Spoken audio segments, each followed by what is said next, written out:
이번 시간에는 2017년도 부동산 전망에 대해서 다시 우리 이승훈 소장님 모시고 말씀드리겠습니다. 네. 2017년도가 이제 공급이 과잉되고 뭐 금융 규제 여전히 이루어질 거고 인상은 누구나 다 알고 있는 사실이고 네, 어떻게 될까요? 일단 정책 기조 변경이 됐다고 하는데 먼저 일단 뭐 작년 말부터 작년 중순 뭐 요때부터 일어났었던 일인데 그 전까지는 그러니까 부동산 흐름을 보게 되면 2013년도 한 9월달, 10월달점을 저점으로 해서 작년 10월달까지 만 3년간 거의 가격이 상승했다 보시면 됩니다. 그래서 그때 기간 동안은 정책 자체도 굉장히 완화 정책을 많이 폈었던 거고 그러나 이제 가계부채가 늘어나기 시작하게 되면서 작년 한 7, 8월 달서부터 강화책으로 서서히 바뀌게 되고 작년 하반기 쪽에는 부동산을 약간 규제하는 정책으로 선회를 했죠. 이렇게 정책적인 기조가 이제 변화가 된 건데 그 중에서도 어떤 법률적인 뭐 세법적인 이런 것이 아니라 금융 규제를 사실 많이 했습니다. 그래서 2017년도를 부동산을 규정할 수 있는 키워드를 뽑으라면 이제 금융 규제, 그 다음에 금리 인상. 그리고 또 하나는 이제 공급 과잉, 입주 물량이 과다, 뭐 이런 것들 정도로 뽑을 수가 있겠죠. 그래서 정책 기조 자체가 지금 물론 부동산 경기가 워낙에 화랑이었었기 때문에 정책 자체가 이제 강화책으로 바뀌었는데 만약에 이게 생각보다 2017년도에 지금 약간 관망세인데 이게 오래되거나 뭐 심각하게 부동산 가격이 떨어진다고 하게 되면 다시 이제 완화책으로 돌아서게 되겠죠. 그런데 이제 시장에서 어떻게 받아들이냐에 따라서 그거는 이제 바뀌게 될 겁니다. 그래서 일단은 그 포인트 자체는 정책 기조 자체가 금융권을 좀 잡아내게 되면서 우리 뭐 나중에 설명드리겠습니다만 DSR이라든가 여러 가지 제도를 통해서 부채가 더 이상 늘어나지 않는 형태가 되게 만드는 것 이게 이제 가장 큰 포인트라고 할 수 있겠죠. 그렇겠네요. 그 공급 과잉이 부동산 시장에 미치는 영향 그렇죠. 일단은 공급이 과잉된다라는 것은 뭐 시장에서는 가격이 떨어지는 현상이 되겠죠. 그러니까 그 수요 공급 논리에 의해서 수요가 많아지면 가격이 상승하는 거고 공급이 많아지면은 당연히 가격이 떨어지는 건데 이건 단기적으로는 거의 그렇다고 보시면 됩니다. 물론 지역별 차별화는 있습니다만. 그래서 그 지금 일부 지역에 지금까지는 인허가 물량이 많았던 거거든요. 인허가 물량이 많았는데 올해부터는 입주 물량이 많은 거죠. 그동안은 어떻게 보면 사람들이 잘 인식을 못했을 수도 있습니다. 인허가 물량 많아졌다는데 그러나 실제로 그게 내 피부에 와닿진 않았죠. 그런데 우리 동네, 우리 집 옆쪽에 대규모의 아파트 단지가 올해 입주를 한다라고 하는데 실제로 그만큼 수요가 없다라고 한다면 그 지역 일대에 있는 가격 자체는 하락할 수밖에 없겠죠. 그래서 입주 물량이 많게 되게 되면 그 지역에 일단은 투자자들이 많이 있었기 때문에 실수요도 있었지만 이게 전세 물량으로 전환이 될 겁니다. 매매가 안 되게 되면 그럼 전세 물량이 많아지게 되겠죠. 그럼 전세 물량이 많은데 전세 수요가 많지 않다면 전세값이 하락할 수가 있겠고 역전세가 날 수 있다는 거죠. 역전세가 나게 되면 뭐 그동안 갭 투자를 했었던 투자자들은 더 벌어지게 되겠죠. 그러니까 또 다시 가격이 하락할 수 있는 현상이 생기게 되겠고. 이런 지역이 몇 군데 생기게 되는데 이것들이 이제 전국적으로 퍼지는지 아닌지 여부는 이제 그때 가봐야겠습니다만 적어도 입주 물량이 많은 수도권 일부 지역, 그다음에 지방권들에 있는 대규모 입주 물량이 예정되어 있는 지역 같은 경우에는 올해 내년 시장은 굉장히 좀 괴로울 겁니다.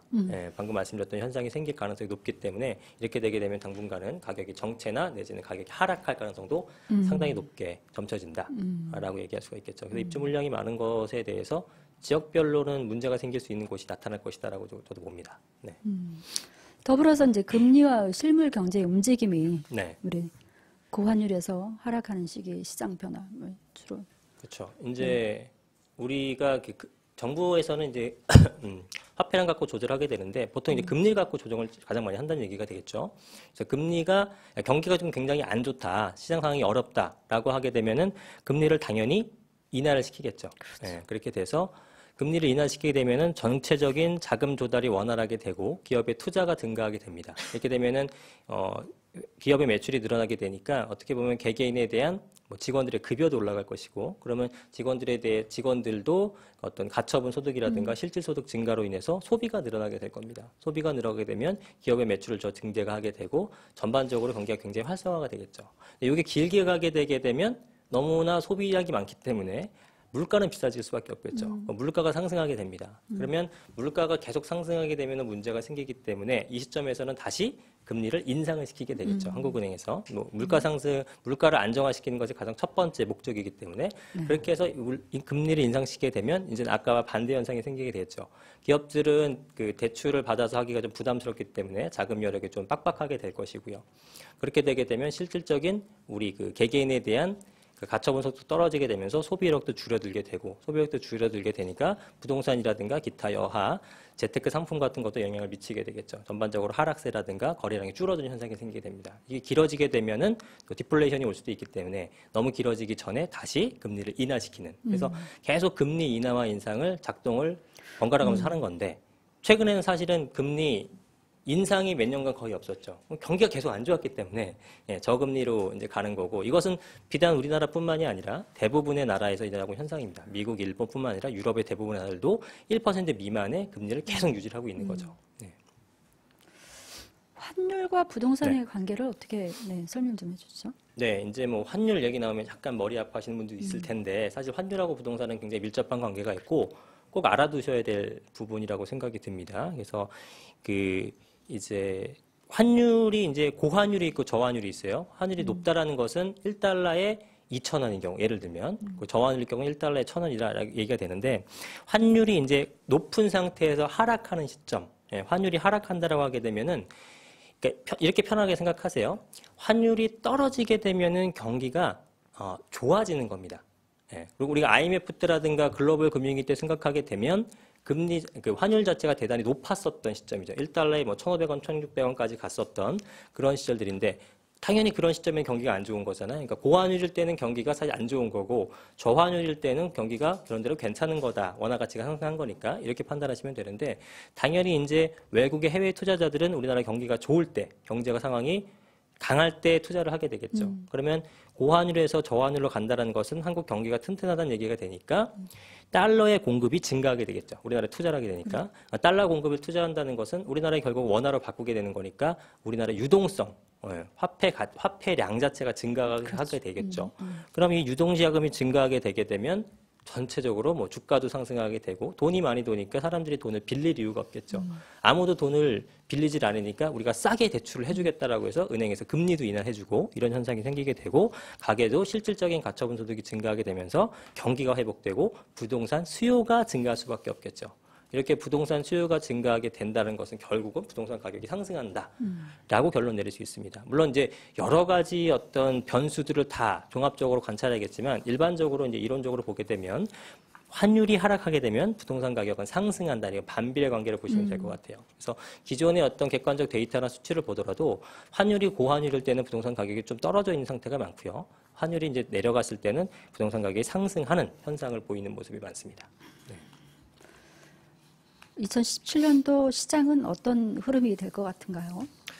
우리 소장님 보실 때? 예, 일단은 대부분 뭐 추측하시는 것처럼 관망세가 상반기에는 굉장히 짙게 들이어질 겁니다. 지금 11월 달, 작년 11월 달 이후부터 거래량은 좀 많이 끊긴 상태고, 뭐 거래량이 없다고 해서 갑자기 그 매매 금액이 떨어지거나 하지는 않습니다. 왜냐하면 뭐 우리가 이제 개개인이 매도자 입장으로 생각을 해보시면 파는 사람 입장을 생각하시면 쉽겠죠.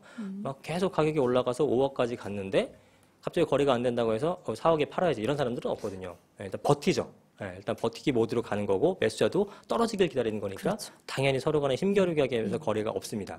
여기 이제 적어도 최소한 3개월은 갈 것이고 그럼 이제 3, 4월 달 정도에 이제 봄 이사철 수요가 생기게 되겠죠. 실거주자 위주로 움직이게 되는데 이게 얼마나 힘이 있느냐를 봐야 될 텐데 사실 그렇게 힘이 강할 걸로 보여지진 않아요.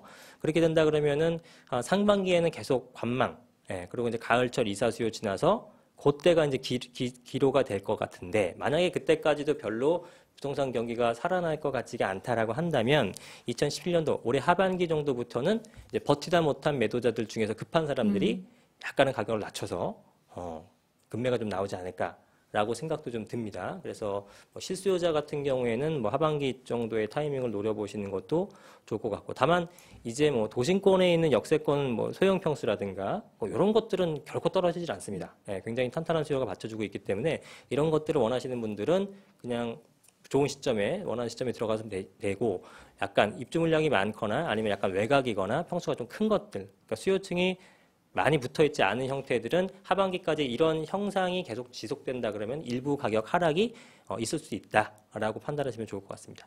그러면 이제 정리를 어느 정도 할 시간이 됐는데요. 네. 2017년도 키워드를 좀 한번 짚어주시죠.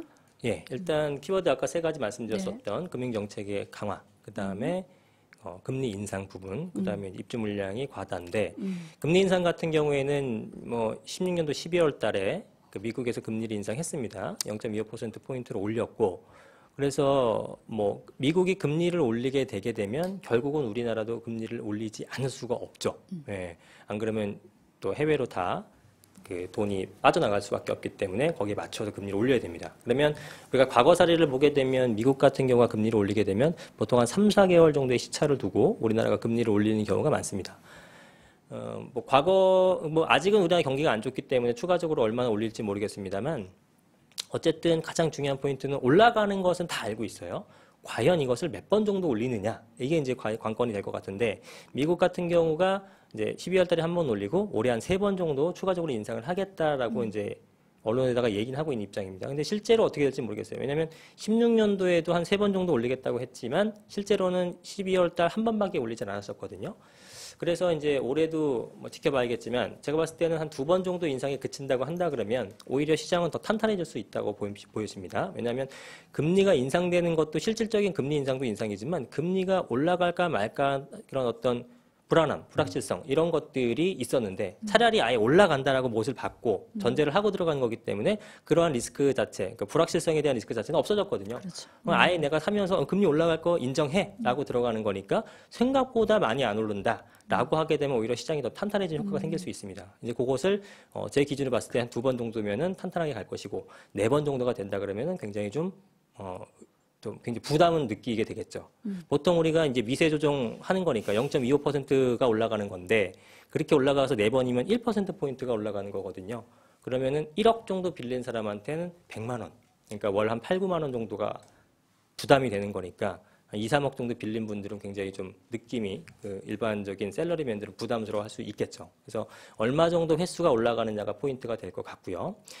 그리고 이제 금융 규제가 사실 어떻게 보면 더 큰 규제가 될 수도 있는데 DSR이라고 총부채 상환 비율이라고 얘기 들어보셨을 겁니다.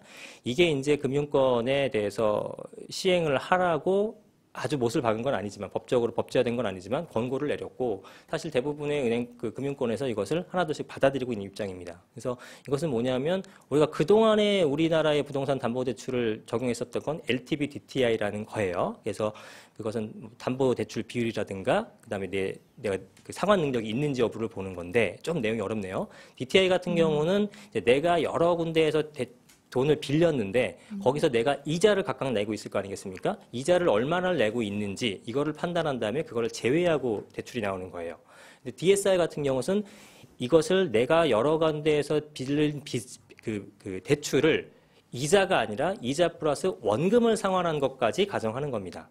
예, 그렇게 되면은 당연히 이자 10만 원 내는 것보다 원금까지 50만 원 상환하는 것까지 빠져버리니까 대출이 당연히 더 낮게 나올 수밖에 없겠죠. 이게 금융권 전체로 도입이 된다고 하게 되면 대출 받는 것 자체가 어렵습니다. 예, 금리를 내고 안 내고 또 올라가고 안 내고 이런 부분을 떠나서 대출 자체가 실행이 안 됩니다.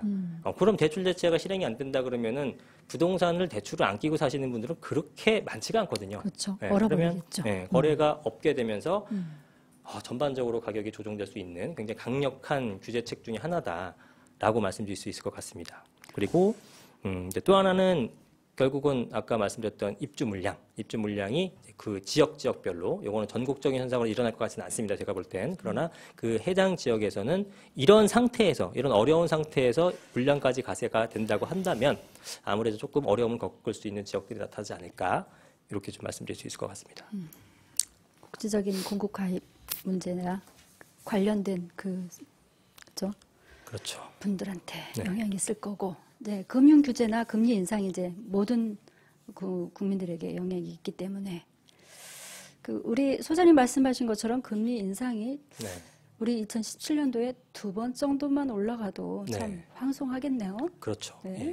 그렇게 되기를 한번 기대해 보겠습니다. 개인적으로 저도 그렇게 되길 좀 바라고 그래서 있습니다. 2017년도 연말에 그분의 예상대로 됐어라는 날이 왔으면 좋겠습니다.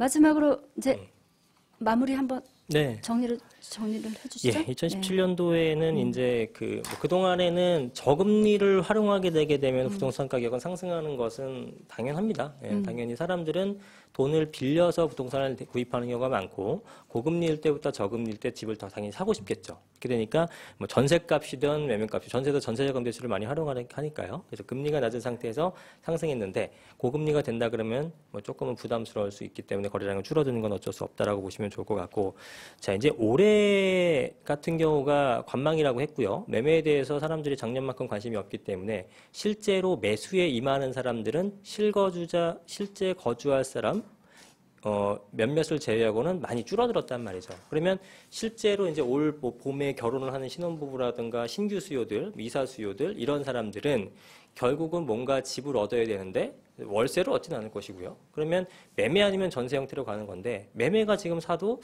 가격이 오를 것 같지 않다라고 판단한다면 이 사람들은 분명히 전세로 갈 확률이 대단히 높습니다. 그래서 2010년하고 똑같은 현상이 생길 상황은 같아요. 2010년도에도 글로벌 금융이 맞게 되면서 그 당시에 아파트 사는 사람들은 굉장히 좀 소위 말해서 바보 취급받은 그런 느낌도 있었거든요. 그래서 대부분 다 전세로 갔고 전세로 다 수요자가 몰리기 때문에 전세값이 2010년도에 50% 비율이었던 것이 75%, 80%까지 5년 만에 올라왔던 거란 말입니다. 수요가 계속 많으니까. 그래서 지금도 똑같이 그렇게 전세 수요가 많은데 그러면 지금 상태에서 전세가가 더 올라가겠느냐? 근데 그때랑 약간 다른 점은 뭐냐면 당시에는 공급 물량도 전혀 없었습니다. 그죠? 2010년도에는 공급 시공사들도